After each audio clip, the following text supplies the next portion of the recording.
Hi, I'm Chris Sarandon, and welcome to Cooking by Heart, where we revisit the vivid memories of the food we grew up with. I couldn't believe the tastes and the flavors. Lydia Bastianic. Hi, Chris. Susan Sarandon. And the people and the stories attached to that time in our lives. You know, I've been dying to chop this up with you for a while now. Yeah. And I would do Juilliard. This is a lovely chocolate macadamia nut truffle that has dark chocolate. You can get it in milk chocolate too. I prefer the dark. Ladies and gentlemen, Alice Waters. I was the one, sort of like mommy dearest. He'd order one side of the menu, eat that. And then when he was finished eating that, he'd order the other side of the menu, and he'd order that. Emptied the kitchen. My guest today is actor, producer, director Michael Urie. Michael's perhaps... that's all right. You can interrupt anytime. Sorry. Michael is perhaps best known for his groundbreaking role as Mark St. James on the ABC television series Ugly Betty, and has also appeared on the hit TV shows Modern Family, The Good Wife, The Good Fight, Younger, Workaholics, and Hot in Cleveland, among many, many others. And among his stage roles, he's delighted audiences as Sir Robin in the recent Broadway revival of Spamalot, and he's also appeared on Broadway in the revival of Harvey Firestein's Torch Song and How to Succeed in Business Without Really Trying. Off-Broadway, he originated the role of Alex Moore in Jonathan Toland's one-man show Buyer and Seller, for which he received, and wait for this, the Drama Desk Award, the Clarence Derwent Award, the Lucille Lortel Award, and the LA Drama Critics Award. He also has a Lucille Lortel Award for his lead role in the play The Temperamentals. During the COVID epidemic, he put on a live stream performance of Buyer and Seller from his living room, raising nearly $300,000 for Broadway Cares. Michael is also a director and a producer of plays off-Broadway and in regional theater, and has directed 3 films. And his voice can be heard starring as Sebastian in the blockbuster animated movie Beverly Hills Chihuahua. I love it. He currently stars in Apple Television's Shrinking, alongside Harrison Ford and Jason Segel, and this fall, Michael will appear in the film Goodrich, starring Michael Keaton and Mila Kunis. He's currently starring on Broadway with Sutton Foster in Once Upon a Mattress, and I've just touched upon his credits. Ladies and gentlemen, one of the busiest, if not the busiest man in show business, Michael Urie. Hi, Michael. Hello. Wow, that was nice. Thank you so much. It sounds better when you say it. I mean, I repeat those things to myself all the time, but hearing you say them, it just sounds so much better. I can just see you sitting in your studio, just sort of repeating your credits over and over again. Into a mic. Yeah, exactly. No recording, nothing, just, going for it. Now then, the way we usually start Cooking by Heart is we start with provenance, where we're from, because so much of that is informed in terms of, how we eat, we grow up, etc. Where is Michael Urie from? I was born in Houston, the suburbs of Houston, really, is where I started my life. And then when I was about 6 or 7, we moved, I think I was 7, we moved to Plano, Texas, which is a suburb of Dallas. Right. And I was there until I was 19, at which point I moved to New York. Right. So then at the time, and I kind of did a little search of Plano, at the time when you were a kid, Plano was a medium-sized city, but it kind of grew exponentially over the time you were there. Yeah, absolutely. While I was there, it was growing. When I graduated from high school, we had 1,500 students in my class. Right. My class. Whoa. I didn't know anybody on my row at graduation. Well, you're kidding. I literally didn't know them. Right. And that's how big it was. Alphabetically, you were toward the end of the row? Yeah. Yeah, right. Exactly. I was at the towards the end of the massive audience of us. And there were so many of us, they would say 2 names at a time, and we would cross the stage in tandem. Yeah. So it was a massive school. Right. And is now a massive city. At the time, there was there was like 2 high schools and now there are 3 high schools. Anyway, it's just it's massive place. Yeah, the city has become one of the largest cities in Texas, right? Yeah, it has. But I want to get to your background specifically. We'll probably delve into a little bit of Plano there for, once we get going. Now, your background, Scottish and Italian. Yes, very On good. which side? I'm assuming dad was Scots and your mom was Italian? That's right. So my father's family was Scottish and a lot of other things. And Urie is Scottish. Yeah. There's a Loch Urie and there's a Urie Castle in Scotland. Aye. My mom's family was from Italy. Her father's side was the north and her mother's side was the south. So my great-grandfather, her grandfather, is from Tirano, which is at the very top of Italy. Right next to Switzerland. And her mother's family was from Naples. 2 different cuisines. 2 totally different cuisines. Diving into the subject of our show, because that was the next question, which is, was mom the cook? Absolutely, mom was the cook. Mom had recipes from both sides of her family. Right. She had recipes that she learned from her mother, and she had recipes that she learned from her mother that she had learned from her father's mother. Yeah. She was learning, and then my mother learned recipes from my dad's mother. So when I was growing up, we had cuisine that was Italian, lots of Italian cuisine, lots of Italian by way of New York, by way of Texas cuisine. And then to distinguish, because I had as a guest, a live guest actually at one point, Lydia Bastianich. And Lydia, who was from Istria originally and then moved to Italy proper, she was a refugee for a while, ended up sort of synthesizing northern and southern Italian cooking. The northern, which was less tomato-based, sauce-based, and the southern. So you kind of were in the middle of that. Yeah. Yes, that kind of amalgam of the 2 cuisines. Right. Plus your father's cooking, your mother picked up on that, or your father's cuisine? Yeah, my father's mother's cooking, which was southern, Texan. She was a Texan, and so very, very southern. And both sides poor. Both sides, without money. Grew up, especially, the Italian side, using what was available. Right. Or what was cheap. My great-grandparents are the immigrants, and my grandparents were born in New York.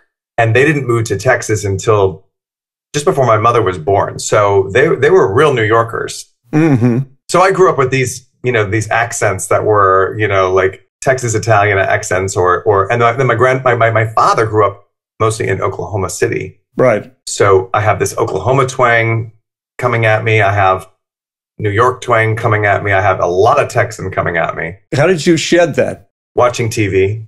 Really? I really think watching TV, growing up in front of the television, I sort of developed my own way of talking.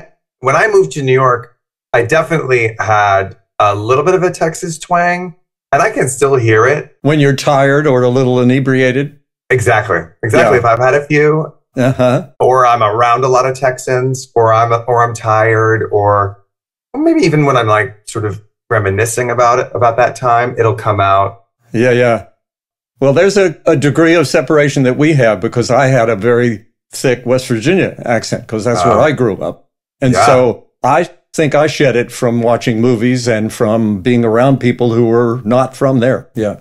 Right. Yeah. So I would watch movies and I knew that I wanted to get into that somehow. So I think I was trying to, be like those people. And then I came to New York and went to drama school, and my accent, whatever accent I had, was no good, and they did not want any of that. Right. I'm going to get into that. Yeah, okay, I'm going to get into New York and your transition to that. But I want to get a little more specific about what mom cooked, because I know, for instance, that when Lydia talked about her coming to America and becoming first a cook and then an entrepreneur in Italian food, American Italian food was very different from the food that she had in Italy, in the sense that the ingredients were different. Right. That they weren't available here until later, until, Lydia now owns Italy, for God's sake. Yeah. So tell me a little bit about that in terms of what was the kind of cooking that your mom was doing? My mom was doing a lot of, she would make an amazing lasagna, an amazing spaghetti with meat sauce. Right. She made these delicious linguine with clams that I remember. The dish that I think was the most instrumental in creating sort of my palate that I gravitate back towards. Yeah. Is this dish that she called it pasta bianca. And I realized it's actually pasta bianca, but she sort of said it with this. My mom always, and still to this day, says it with this sort of, occasionally there's certain words that just come out kind of New York or Italian with my mom. Yeah, yeah. She has this Texas accent, but she also kind of like sometimes sounds like a New Yorker. Or sounds like an Italian. And when talking about food, it happens a lot. And this dish, pasta bianca, came from the Bonazzi side. So my mom's father was Lorenzo Bonazzi, and her mother was Francesca Bonazzi. They changed the pronunciation. The family changed the pronunciation of that to Bonazzi when they came over because they didn't want the word Nazi in their name. And of course, by the time I came around and they were all fully Texans. Yep. They were definitely the Bonazzis, and Lorenzo became Larry and Francesca became Dolly. So they were Dolly and Larry Bonazzi.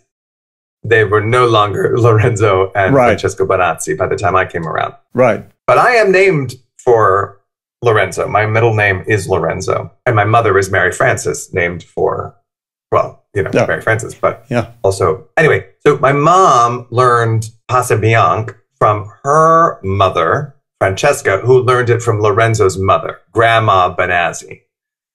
And it's basically, hold on, I asked my mom to send me the recipe. Oh, good. And I want to, I may actually ask you at the end of here to send that to me because we collect recipes from everybody, particularly ones that sort of harken back to when you were growing up, this sounds perfect. This was definitely when I was growing up, but it's also if I'm home for one day, I get this. Yeah. This is the meal that I still, to this day, will ask for and crave and think about. Yeah, yeah, yeah.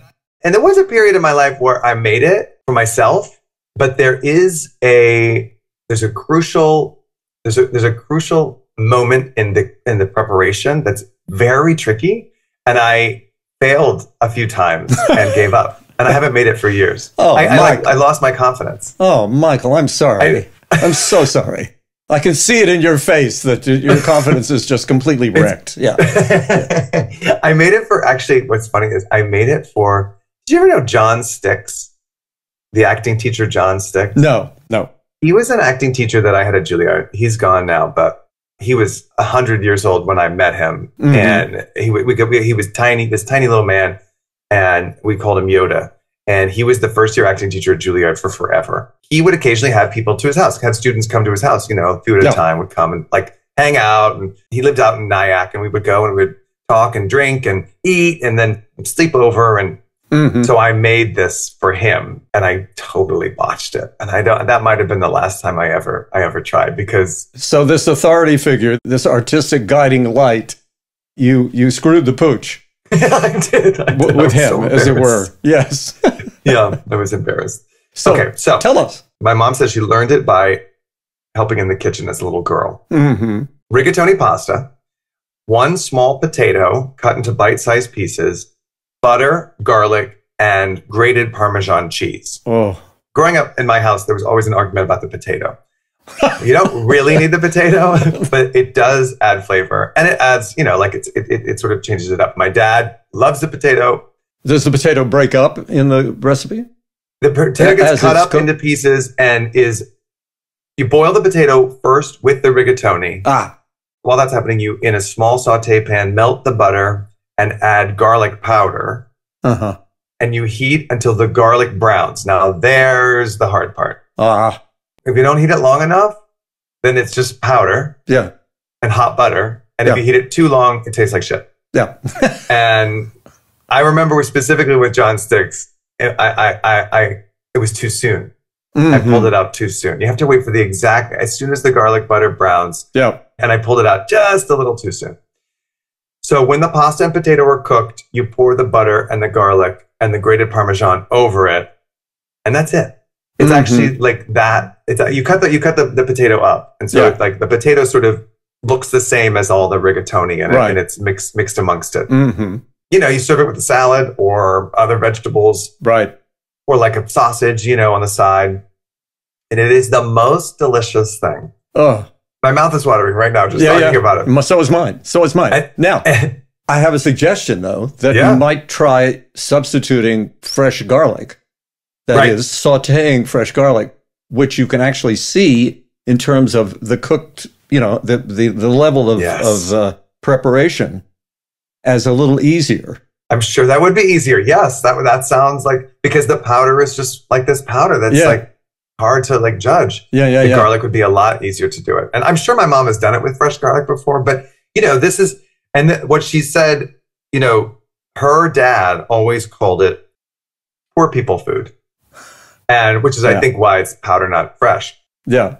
And when I was in Italy last year, I went to Italy for my first time last summer. And, you know, I never saw it on the menu anywhere. And Ryan and I met up with a friend of ours who's living there, who's an American who's living there. She had fallen in love with an Italian guy, and we had dinner with them. And I asked him about it, if he knew what it was, because I was, you know, I mean, it's like my favorite thing. And he said, yeah, we have that. It's like what, you know, like a mom would make for the kids, you know, just like, you know, like just what they make, you know, like kind of like, I kind of think of it as like our grilled cheese. Yes. You know, quickie, like a quickie meal for the kids that they love. Yeah, exactly. Except a little tastier than a grilled cheese. Come on. Well, yeah. I mean, the garlic is just, you know, it really. So we ate this all the time when I was a kid, and I would ask for it all the time. And it's also a delicious leftover.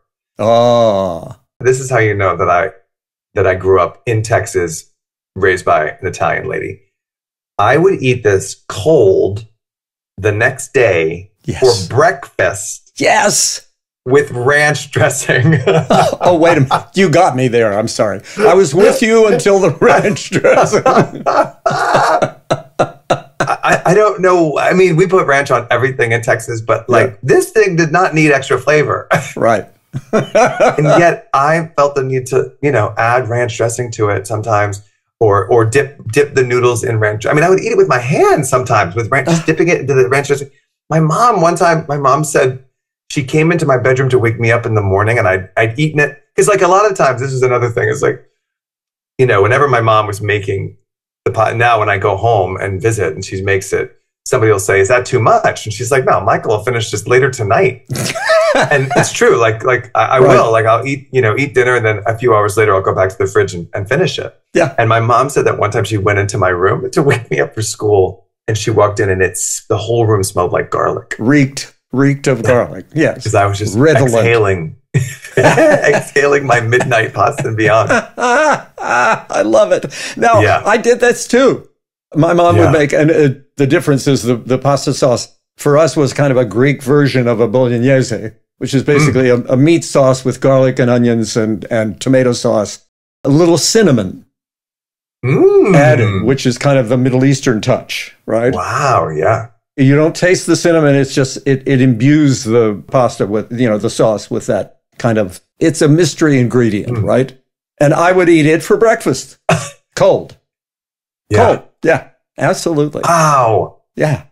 Well, you know, I mean, pizza is a big favorite. A cold pizza is a favorite for breakfast among you know, drunks. But, and I think that, yeah, I mean, you wait. I also like, you know, like, it was like I eat it the night before, I eat it late at night, and then in the morning I'm still hungry for it because it's still in me. It's like I'm still craving it. Yes. Yeah. You have a what's it called again? Pasta Bianca. Pasta Bianca Jones.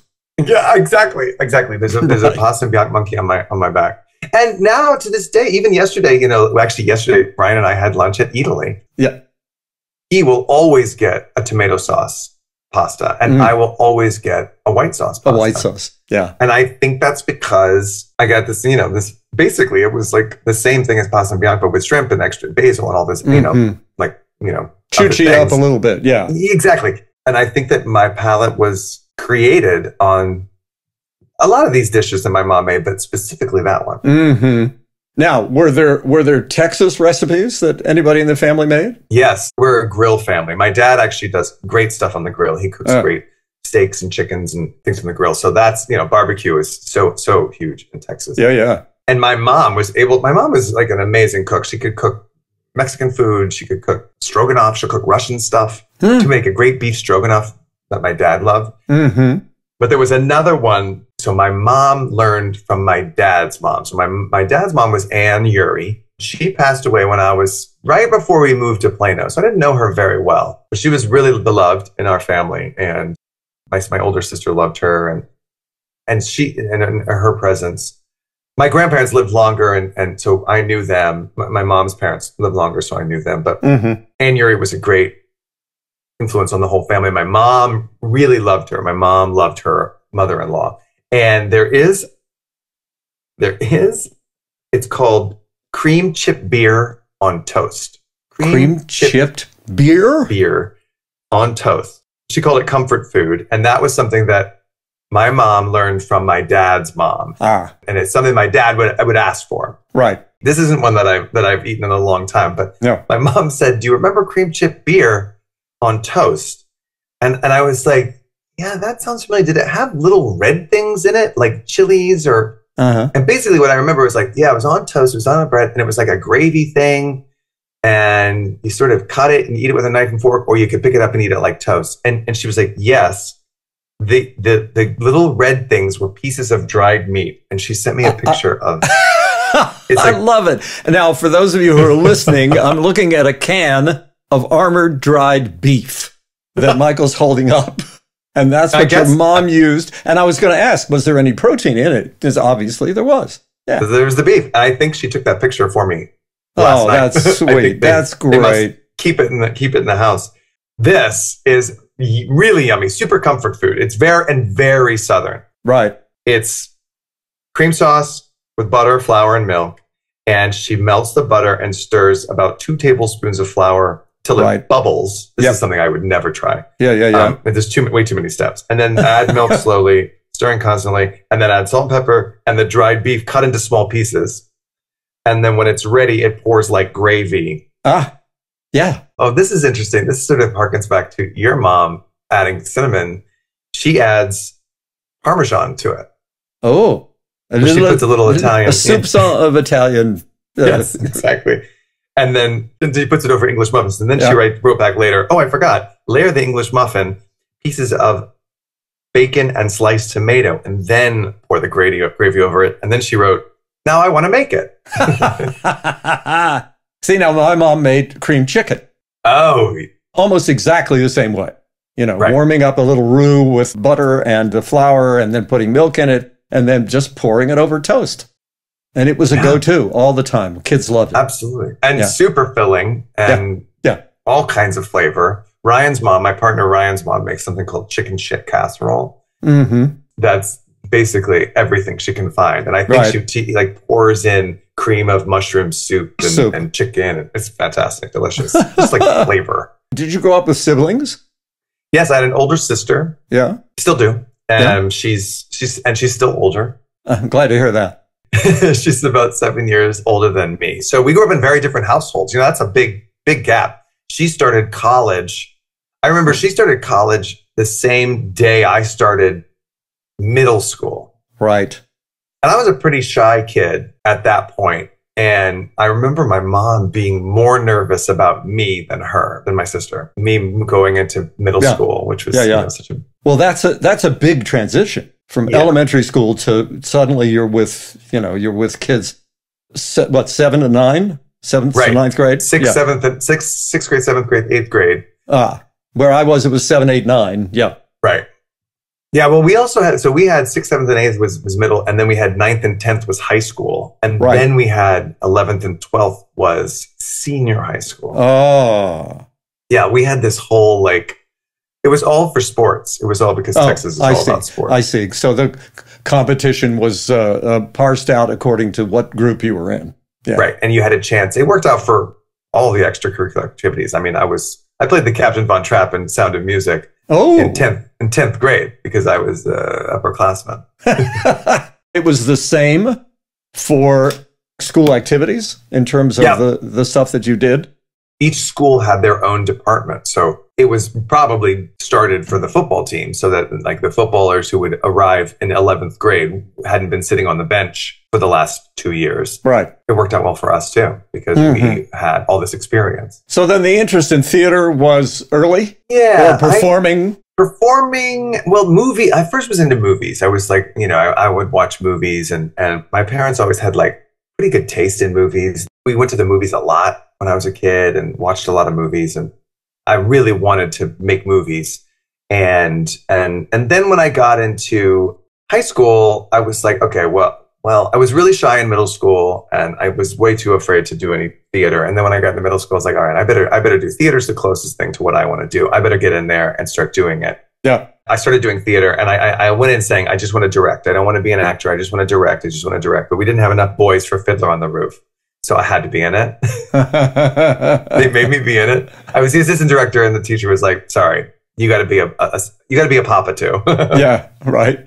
So I was in there. Then I started doing more plays, and then I started getting laughs, and then I was this is the crack cocaine for actors, right? Laughter.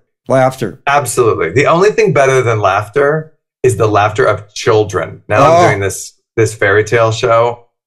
Making kids laugh is even better than making adults laugh. It's crazy. Yeah. So while you were in school in Plano, were there any kind of outside food discoveries? That is, things that you've discovered as a teen or a preteen, or as you were going into high school, you went, oh my God, where's this been all my life? Or was that Mom's cooking so eclectic that nothing was really a surprise? Mom's was the best deal in town because it was very eclectic. She could sort of make it. I mean, one night we might have enchiladas, and then the next night we might have, a homemade pizza.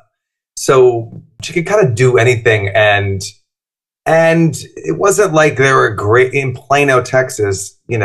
I enjoyed going to Chili's, Macaroni Grill, but it wasn't like we had restaurants and we didn't go to a lot of, we went to some restaurants, but we didn't really go to restaurants a lot. My parents had friends that they would go into Dallas and go to some cool restaurants, and I would occasionally tag along. And we loved Italian food. Everybody, so we would go to some great Italian places. But like for me, it was never as good as Mom's, or it was never better than Mom's. Right. So I would say no. And then we even had, I remember our school was so big, we couldn't all eat in the cafeteria. So we had off-campus lunch. I would usually go home and eat leftovers. Sometimes we would go eat fast food, Subway or McDonald's or whatever. But I would usually go home and eat whatever was in the fridge. And home was close enough that you could just pop in. Yeah. Yeah. And we all had cars. Everyone has, I had an old 1989 Chevy Beretta. So I would just hop in my car and zip home and eat and go back. It was great. Yeah. Yeah. So then you're in high school, you're performing. Yeah. And obviously when high school was done, you wanted to continue doing this? My teachers were heroes to me.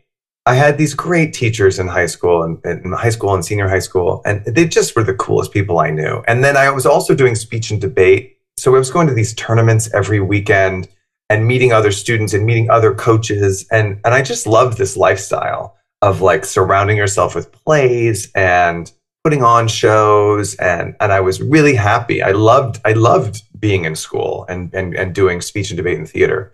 And so I thought I was going to be a drama teacher. I really was. My goal was to go and figure out the best way to come back to what I was doing. Go get a teaching degree and learn how to teach and build sets and all the things that a teacher would need to do. So that's what I thought I was going to do. And I think it was because the only frame of reference I had for show business was my drama teachers, and some of them would act in plays locally. And so I kind of saw this lifestyle. You could live here. Life is cheap. You could be a teacher and you could do plays in the theaters around Dallas. And, there you go. Yeah. And so I applied to all these schools in Texas. My parents had saved up enough money for me to go to any state school in Texas, where the tuition would be considerably less than if you went off to a private university. Yeah. Or another state school. Exactly. And so I applied to all these state schools, and, I applied to all the schools that all the teachers I had went to, and had a few that I liked. And then I got rejected to them all because I had low GPA, class ranking was really, really low. And then I bombed the SAT. And so, you know, when you take the SAT, you put down all the schools that you want your scores sent to. And once my SAT scores came back, and then went out to them, they all rejected me. Right. And around that time was when I was really starting to get like laughs doing things. Like in speech and debate, I was getting big laughs. And there was this one day where I was doing what I thought was a very serious, dramatic poem. And everyone started laughing at it. And I knew they weren't laughing at me. I knew they were laughing because of what I was doing. Right. In the middle of it, I started to like go with it. I was like leaning into it. And then before I knew it, they were rolling and I won like the whole thing. Wow. And that's when I was like, oh, maybe I should be an actor. And the timing, it was a few months in my senior year of high school where the timing kind of worked out perfectly. I had just had this moment where I made everyone laugh on something that I thought was serious. And I had recently been offered a scholarship from the local community college that had a really strong theater program. They'd offered me a scholarship. And my mind was thinking, gosh, maybe I don't want to be a teacher. Maybe I want to try to be an actor. Or maybe I'll be a teacher first and then be an actor. I don't know. And then all of a sudden the SAT score comes in and I bombed it. And I get all these rejection letters. And I remember my sister was visiting. My sister, who was already in college, or maybe out of college at that point, was visiting. And yeah, she would have been out of college by then. She was visiting. And I got the letters like in one fell swoop, all these rejections. And I remember thinking, I'm not sad because I think I want to do something different. And she was like, then you should. And she, you know, she's a doctor of psychology. So she was always quite wise. Yeah. I remember her being there and being like, this might be a good thing for you. Maybe this is like a great moment and not a sad thing. Yeah. Yeah. And so at that moment I said, okay, I'm taking the scholarship. I'm going to stay here with my parents for another year, live in their house and go to this community college, eat pasta and bianca once a week. So that was I made my decision and I felt great. You know, I was like, I slept at night, you know, it was like great. Yeah, yeah. But then my ACT score. So the ACT, for anyone who doesn't know out there, is basically the shapes and colors version of the SAT. Oh. It's for a creative, for a more creative. For a different side of your brain. Exactly. Yeah. So I took the SAT first, bombed it, and then I took the ACT and did great. Got a great score. And then I got acceptance letters from all those schools. Oh. So the schools that had previously rejected me were now inviting me. Yeah, yeah. And I realized when I got them, I was like, oh no, I don't want this. It was one of those, like, I don't know if you've ever, sometimes like if you have a decision to make and you're not sure. The decision is made for you in a way. Yeah. But you're at one with it. This is what should be happening, as your sister said. Yeah. Right, exactly. Like, you know, like sometimes I'll flip a coin and, you know, no matter what it says, I know my answer because of how I feel about, you know, what the answer is. The lemons to lemonade moment. Yes, exactly. And so that was like the end of this period where I transitioned from being an aspiring teacher to being an aspiring theater maker. And I wasn't even sure what that meant yet. I just knew that I was going to go basically continue what I was doing, which is like making theater in Plano, Texas in an educational situation. And that summer, after I graduated, the community college I was about to go to offered a New York field studies trip. And I went to New York for my first time with this group of people that were there at the school or about to start the school. We saw 15 shows in 10 days. Whoa. Toured NYU and Juilliard. And at the Juilliard tour, at the end of the Juilliard tour, our teacher, who I didn't know very well at all, pulled me aside and said, you need to audition for this school. It has your name all over it. This is Juilliard. This was Juilliard. And so I was like, wow, okay. If you say so, I will. And so I did. I auditioned the next year. In my first year in community college, I auditioned perfectly happy at the community college, planning to stay. I didn't audition anywhere else. Yeah. And I got in. And that was that. Now, while you were at Juilliard, and by the way, for any of you out there who are listening or watching, if you're not familiar with the Juilliard program, it is a highly sought after program to get into, particularly because it's a conservatory program and it's not an academic program. Right. Correct? Exactly. Yeah. Correct. It's not like you're going to college to get a degree. You're going to college because Juilliard is going to train you to do this one thing or this thing. Exactly. Right. Which is to work as an actor in the professional theater. Yeah. Yeah. Exactly. Once you're accepted and you're on your way to New York. Now, obviously, by this time you felt like, and I feel very akin to you in this regard, and I think a lot of actors do, and that is that when you are in the formative stages of becoming an actor, part of it is also that you felt that you found your people. Yeah. Right. That you found the people that you belong with. And I extend this to anybody listening who is in any field where they feel strongly that they found the thing that they were meant to do.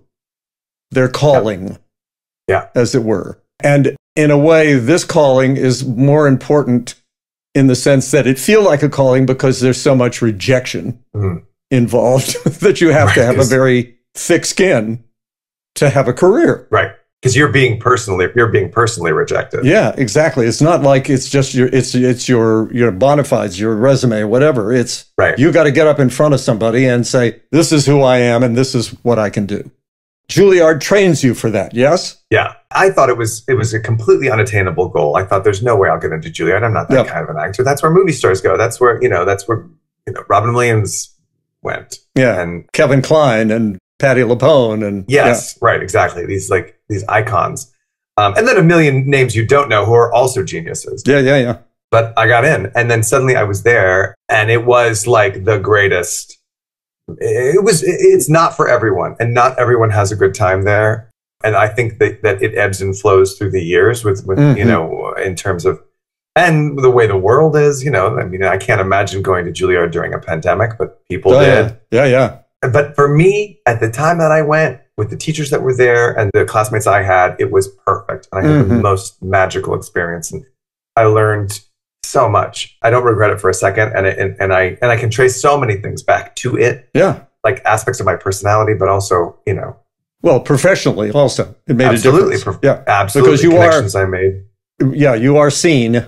If you go to Juilliard, that's one thing that you can be guaranteed of is that you will be seen by people in the business. Whether you proceed from there is another matter. But obviously, in your case, the talent is there.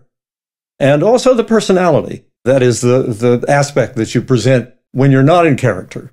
Right. Well, yeah, I mean, this is important. Being a member of our mutual friend, Jonathan Tollins, which is how I know you actually. Yeah. Who wrote Buyer and Seller. He says that he has a thing that he says that everyone should have to do a play at some point. That like making plays makes you a better person. And it's true. I mean, I think when you're making a piece of theater, you have to use all of yourself and all of the communication skills. Yep. And you have to deal with different kinds of people and it makes you a better person. And in fact, at Juilliard, after I was there, Ryan went later. Ryan, my partner, went later, and the late great Jim Houghton was running it. And he talked about making theater as being a good citizen. Like literally, you're a better citizen because of it. And I think all of that is just so true. And and even though it can be really grueling and really hard, and they can be really mean to you in drama school, and certainly in the profession, they can be mean to you in the real world and in the business. But part of that is part of the training. Yes, exactly. They prepare you for that. Yeah. You have to be willing to accept the good and the bad. Yeah. That's going to come your way because that's part of life, folks.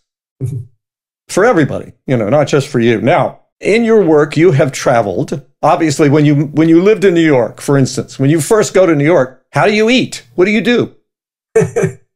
Wow, great question. So when I first came, so my parents drove me up from Texas. Yeah.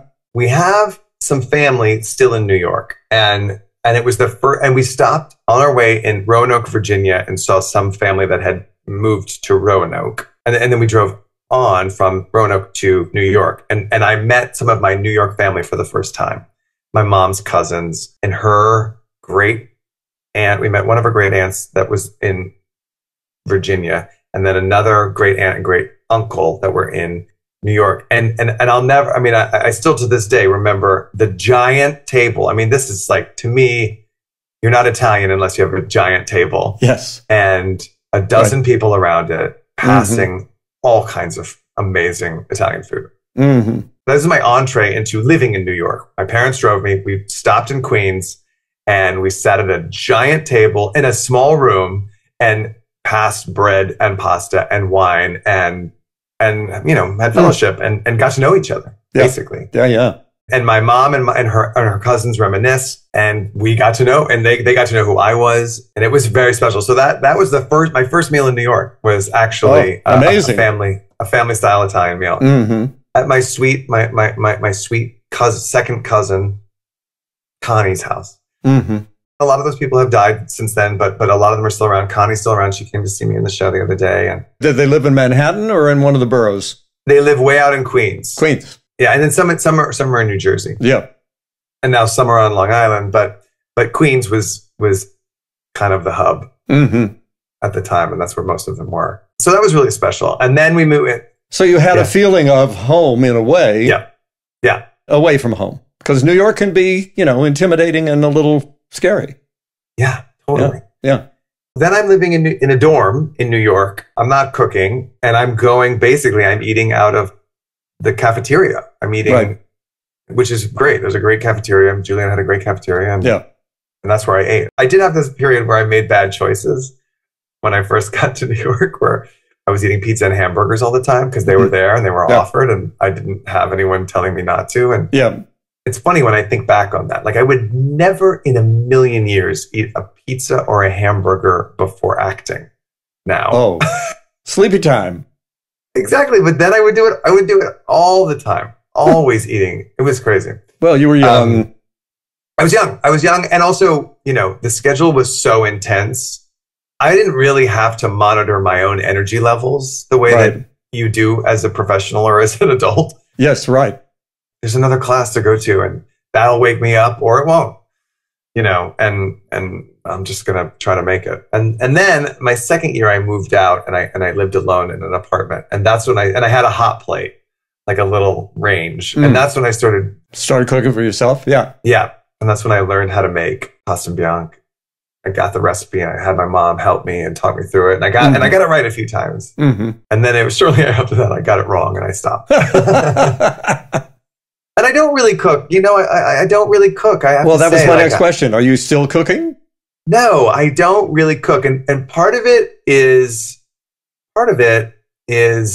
that Ryan, my other half, does cook. Yeah. And we've never lived in a kitchen big enough for both of us. So it's really just not... Makes a difference. It really does. It doesn't really make sense for us to both be in there at the same time. And he's good at it and he really likes it. And so he sort of cooks. And I mean, I can make a few things. There have been times when I've been working away from him and I have picked up a lot. And I Ryan, I used the oven, like you won't believe it. I made fish in the oven. It's amazing. It's delicious. So I can figure it out and I can do it, but I'm not, it's not a thing that I have a knack for or I guess a passion for. My mom learned how to cook helping her mom. And my mom never really needed help or never really asked for help or I never offered. I don't really know, but I didn't grow up helping her. So all of the recipes. That's important. Yeah. Yeah. All the recipes, I can look at them and they make sense to me, but I don't have the flair and she doesn't have them. I mean, she had to write down these recipes for me. She doesn't have them written down. Right. And this is, by the way, the experience of most chefs. Right. Who not only I grew up in a restaurant, right? And I grew up around my mother's home cooking as well. So I was, crossing back and forth, but my mother never showed me a recipe and she was great about including me. It was about watching. It was about following and all the great, I've talked to Jacques Pepin. I mentioned Lydia, a number of Rocco and the experiences they had when they first started, particularly when they were young. The tradition was there was never a recipe. You stood by the chef's side and you watched and you were an intern and you trained. It was a totally different, it's very much the way I think with most ethnic peasant cooking. Right. I've been to your house for dinner one time. Yeah. You have a kitchen I dream about. Oh. The physical geography of a kitchen can make or break Yeah.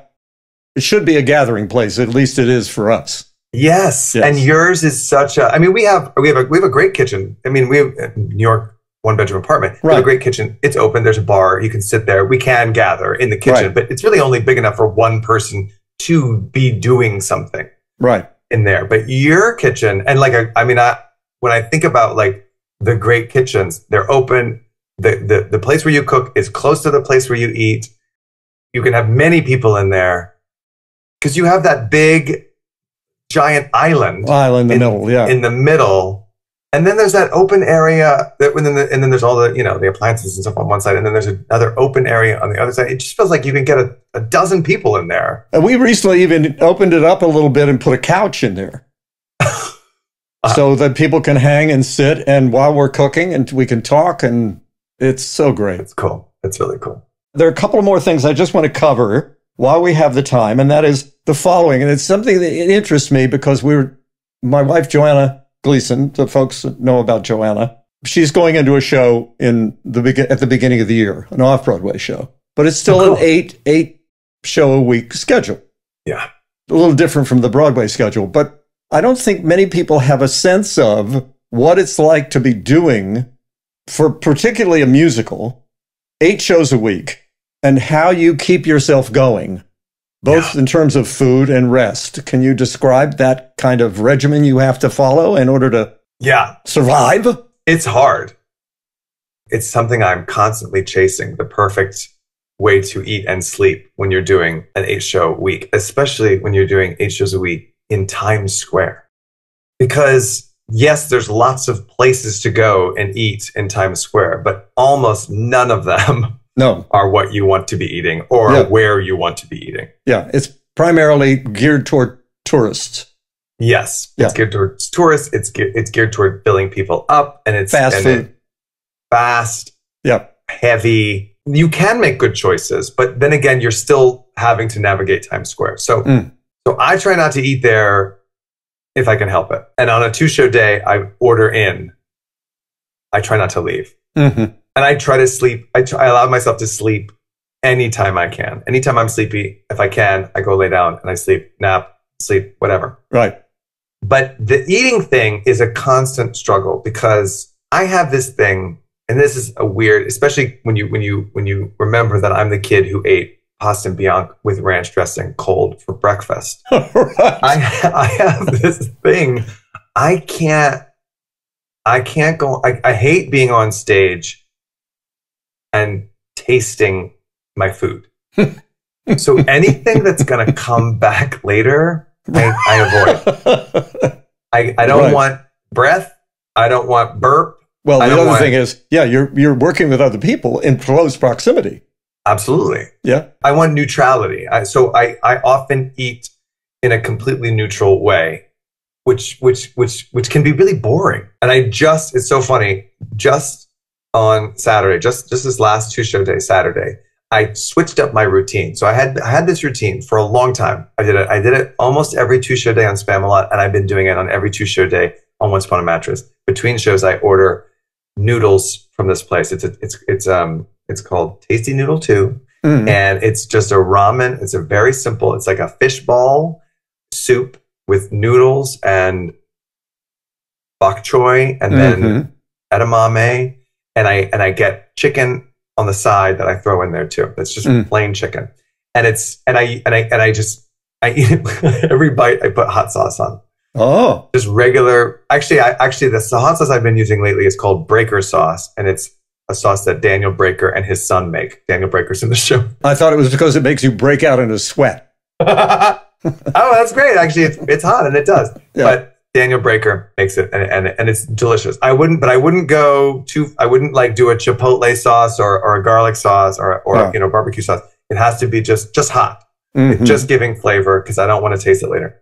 And I was getting bored of it. I started to get bored of this meal because it's so boring. Ultimately, it's like basically just I might as well just put hot sauce on a piece of bread. Saturday, I tried something different, and it was the wrong move. I tried rotisserie chicken with these sides, and it was good, but it stayed with me. This was the problem. It's like it stayed with me, and it became so it's this tricky balance between you have to eat. You have to eat a lot. Right. In order to do 8 shows a week. You have to constantly be eating. You can't just like, have sashimi and think that's going to do it. Mm-hmm. You have to really eat. So it can't be about like your favorite thing to eat. And then for me, it is, I don't want anything stuck in my stomach. I don't want that feeling of bloat or brick, a brick weighing me down. And I don't want it anywhere in my esophagus. Yeah. Well, especially if you have to sing. Yeah, exactly. And yes, and so you have to avoid like dairy and tomato and like those things that mess up your singing voice. Mm-hmm. And I get really close to people, so I don't want to smell like garlic. And even though I love garlic, well, I don't want to smell like it. And so I find it something that I'm constantly chasing. I could talk to you for 3 hours, but at some point we have to conclude. And my concluding question always is, and I have a feeling you may have answered this, for all of my guests, the thing that when you are anywhere at any point in your life, now or in the recent past, that there's a taste or a smell or an experience that takes you back to when you were a kid, what would that be? It would be that smell of garlic, that which was in my house so often, and it meant food's coming. It makes me, just the smell of it makes me hungry. Yeah. Walking into a restaurant that uses a lot of garlic. And what's really interesting is Ryan, my partner, he doesn't deny that garlic is delicious, but he can't stand having garlic. If I don't have a show, I will eat garlic. Yeah, right. Anytime. But he can't stand it, and he can't stand smelling like it. So if we go to a restaurant that's like got a lot of garlic and we walk out smelling like so it's a bit of a, like wedge between us, because I will go head first into a garlic meal in a garlic restaurant. Give me all the garlic. Yeah. And he avoids it, and he doesn't want to be around me. And if I sometimes he'll eat something garlicky and I'll be like, "Oh, you ate garlic." And he's like, "You can tell. You can see." Yeah. And he gets so upset and embarrassed. And I'm like, "I like that smell. Don't worry about it." Yeah. But yeah, for me, it's definitely that aroma. And it's also one of those amazing things that like, it has so many different, sometimes it smells a certain way and sometimes it tastes a certain way, but it doesn't. Depends on what it's paired with. Yeah. Yeah, right. So like you might smell it and be like, oh, food's coming. And then it tastes different, but it's just such an incredible tool. Yeah. And also something that's pretty healthy as well. Right. By the way. Yeah. Absolutely. Well, Michael Urie, I want to thank you so much for joining us on Cooking by Heart. Thank you for sharing your memories and your life, for that matter. It's been a wonderful, wonderful chance to sort of catch up, and hopefully we'll be able to do more of that in the future. I hope so too. I want to come back for dinner sometime. Okay, it's a deal. All right. Thank you so much. And don't forget, I'm going to get that recipe from you. Oh yeah, you bet. Okay, all right. So, Michael Urie, thank you very much for joining me on Cooking by Heart, and I want to thank my listeners, my viewers, for joining us on this journey of life. Until next time, this is Chris Sarandon and Cooking by Heart.